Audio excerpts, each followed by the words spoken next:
if you zoom out here, for the entire Republican Party and the conservative movement, this is actually how you hold big business accountable. This is how you hold big business accountable, by severing the ties between big business and big government. Because our capitalist system, or our free market system, isn't like the freest of markets. It isn't the most capitalist of system.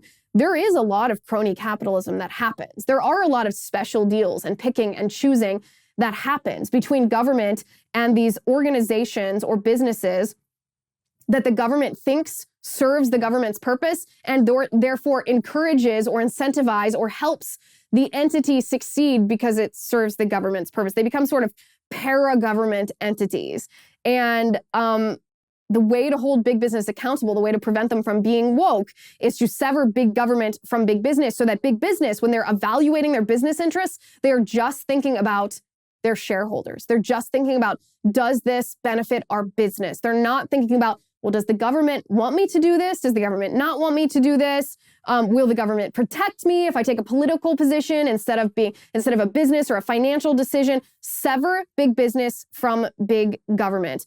And Disney is a perfect example, by the way, of how big business is moving away from the shareholder model of capitalism to the stakeholder model of capitalism, as taught by the World Economic Forum and the Great Reset.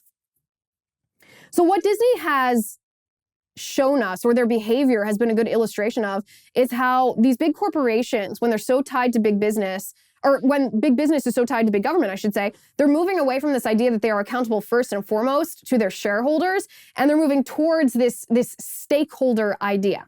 Now, you'll remember when we were talking about the Great Reset and the World Economic Forum and Klaus Schwab, how I said Klaus Schwab has said, he has written out exactly what he wants to happen to not only our economy here in the United States, but the world economy. He doesn't want capitalism to be the system that we have now. He wants capitalism to be transformed into big businesses that, instead of just taking into account their profit margin and their financials, he wants them to take into consideration things like climate change and equity and diversity and inclusion.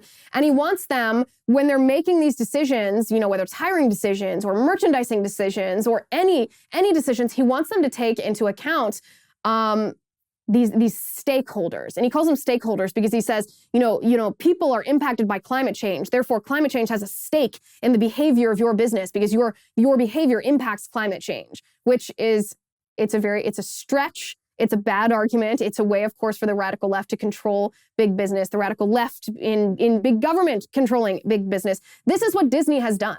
This is what Disney has done. They are not acting in the interest of their shareholders. They're not acting in the interest of their employees. They're not acting in the interest of their business itself. If they were acting in the interest of just their business, then their biggest shareholders would have been like, Disney, WTF are you doing? You are causing over $40 billion to drop off of the value of the company based on your behavior, on your adherence to these woke ideologies.